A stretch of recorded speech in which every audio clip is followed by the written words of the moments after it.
রাজ্যের মুখ্যমন্ত্রী বলে দিক যে নওশাদ সিদ্দিকীর দলকে তৃণমূল সমর্থন করছে, আমরা ভাঙড়ে কোনো ক্যান্ডিডেট দেব না, ভাঙড় আর ভাঙড় থাকবে না।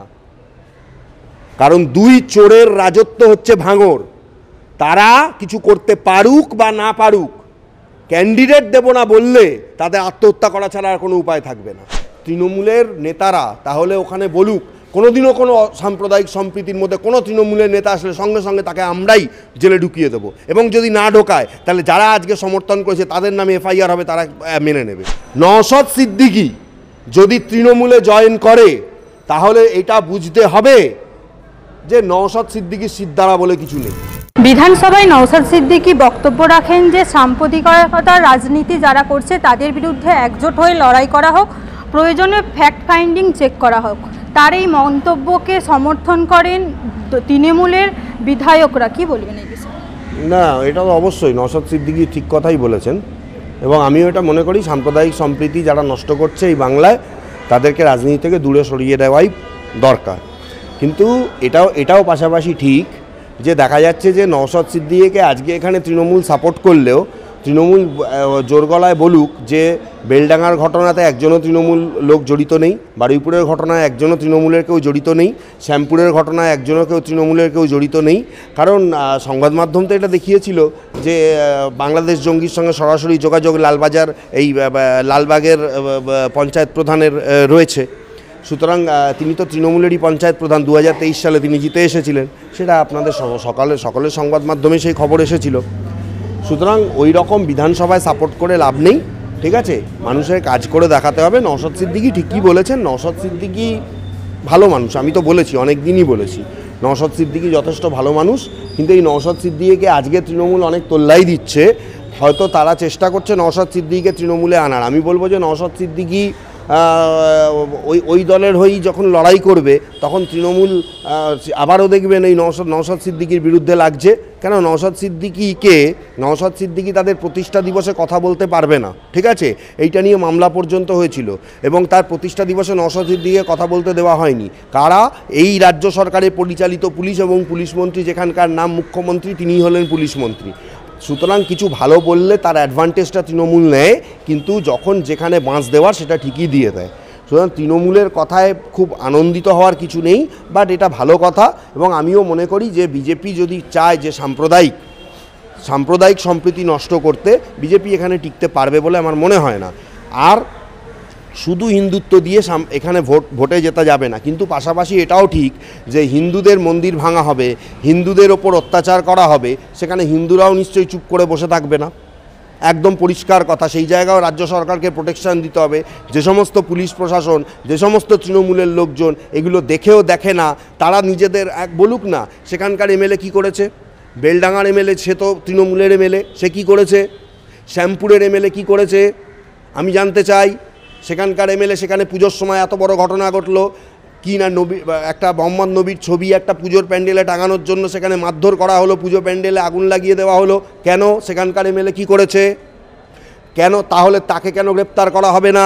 এই ধরনের কথায় উস্কানি দেওয়ার জন্য সেখানকার এসপির নামে কেন এফআইআর হবে না আমি জানতে চাই।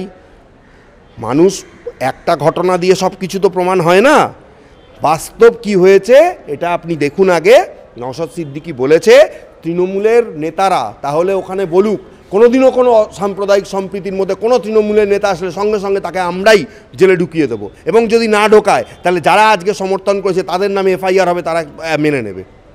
শুনুন, রাজনীতি করতে গেলে অনেক কিছু বলতে হয়। এখানে বিধানসভায় বসে অনেক বড় বড় কথা বলা যায়, এলাকায় গিয়ে তাদের দম থাকলে করে দেখাক এইগুলো, যে ভাই তোরা করেছিস, তোরা তৃণমূল থেকে বেরিয়ে যা, বা মুখ্যমন্ত্রীরা করে দেখাক, জীবনে করতে পারবে না। সুতরাং মুখে এক কাজে আর এক, তৃণমূলকে বোঝা হয়ে গেছে। আমি বলবো নওশাদ সিদ্দিকী খুব ভালো ছেলে, তৃণমূলের কোনো অফারে যেন সে না যায়, সে তার নিজের দলটাকে নিয়ে চলুক।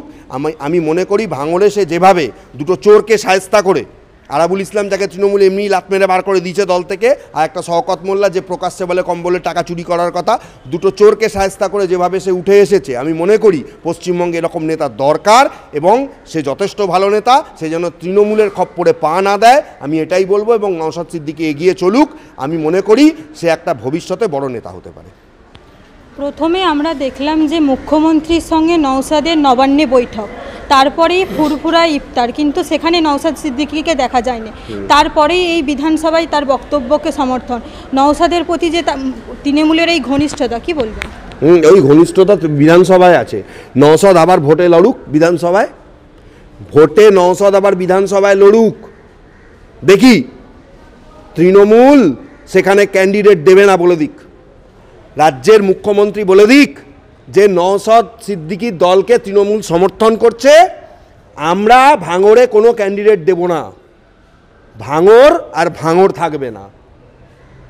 কারণ দুই চোরের রাজত্ব হচ্ছে ভাঙড়, তারা কিছু করতে পারুক বা না পারুক, ক্যান্ডিডেট দেব না বললে তাদের আত্মহত্যা করা ছাড়া আর কোনো উপায় থাকবে না। যত রকম চুরি আছে পশ্চিমবঙ্গে, যত রকম চুরি আছে সরকারি, দুটো চোরের সব চুরি করা হয়ে গেছে, শওকত মোল্লা আর আরাবুল। আর নওশাদ সিদ্দিকী যদি তৃণমূলে জয়েন করে তাহলে এটা বুঝতে হবে যে নওশাদ সিদ্দিকীর সিদ্ধারা বলে কিছু নেই, পরিষ্কার কথা। নওশাদ সিদ্দিকী মানুষকে যে স্বপ্ন দেখিয়েছে, ভাঙড়ের মানুষ যে বিশ্বাস করে নওশাদ সিদ্দিকীকে ভোট দিয়েছে, সেই বিশ্বাস নিয়ে তাহলে নওশাদ সিদ্দিকী ছিনিমিনি খেলবে। আমি চাইবো সে সেটা না করুক, সে একটা ভালো নেতা, তাজা নেতা, বড় নেতা। আমি মনে করি সাম্প্রদায়িক সম্প্রীতি তার মধ্যে রয়েছে, সে অনেক হিন্দুদেরকেও ক্যান্ডিডেট করেছিল, তার দল কিন্তু মুসলিম কেন্দ্রিক, তাও সে হিন্দুদেরকে ক্যান্ডিডেট করেছিল। এবং সে যেন ভুলে না যায়, তার দলের প্রতিষ্ঠা দিবসের দিন তৃণমূলের আশ্রিত পুলিশরা তাকে কেস দিয়ে তাকে কথা বলতে দেয়নি, এর সমঝোতা যেন সে তৃণমূলের সাথে সঠিকভাবে করে। এবং নওশাদ সিদ্দিকী যদি তৃণমূলে চলে যায় তাহলে এটাই বলতে হবে যে রাজনীতির মধ্যে যারা থাকে তাদের থেকে নোংরা কিচ্ছু নেই। আমি চাইবো নওশাদ সিদ্দিকী তার নিজের দলকে নিয়ে এগিয়ে চলুক, এর থেকে বেশি কিছু আমার বলার নেই।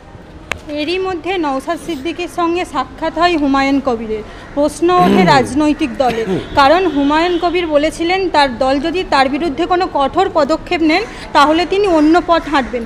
তাহলে কি তিনি আইএসএফে যোগদান করবেন? সেই জন্য এই না, হুমায়ুন কবিরের কথা মাঝে মধ্যে আছে। হুমায়ুন কবির আবার বলেছিল আমি দাদার কাছেও যেতে পারি, ওর তো ডান হাত দাদা ছিল অধীর চৌধুরী কংগ্রেসের, নওশাদ সিদ্দিকীর কাছেই আসবে, কারণ হুমায়ুন কবির তো ওই জায়গাটায় ভালো একটা ফাঁকা খেলোয়াড় ছিল।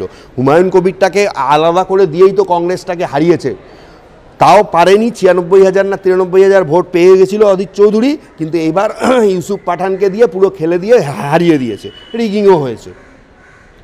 হুমায়ুন কবির আমার মনে হয় না যে নওশাদ সিদ্দিকীর দলে আসবে, কারণ তার কাছে কংগ্রেসের অফার থাকবে আমার ধারণা, কারণ সে কংগ্রেসের পুরনো পথিক। আর যদি হয় রাজনীতিতে অনেক কিছুই হতে পারে, বাট নওশাদ সিদ্দিকীকে আমি মনে করি সে একজন ভালো নেতা। এখন যদি দেখুন, একটা কথা আছে যে ছোট ছোট মাছকে বড় মাছ খেয়ে নেয়। এখন ও যদি মনে করে যে আমি করতে পারছি না কিছু, তৃণমূলের কাছেও যদি বশ্যতা স্বীকার করে নেয়, তাহলে আর কিছু বলার নেই। কারণ তৃণমূলে একদিন ছোট দল ছিল, তার থেকে বড় হয়েছে, ভবিষ্যৎ কী হবে কেউ বলতে পারে না। নওশাদ সিদ্দিকীকে এখনও মানুষ ভালোবাসে, এখনও মানুষ সাপোর্ট করে, এবং নওশাদ সিদ্দিকী এটা দেখিয়ে দিয়েছে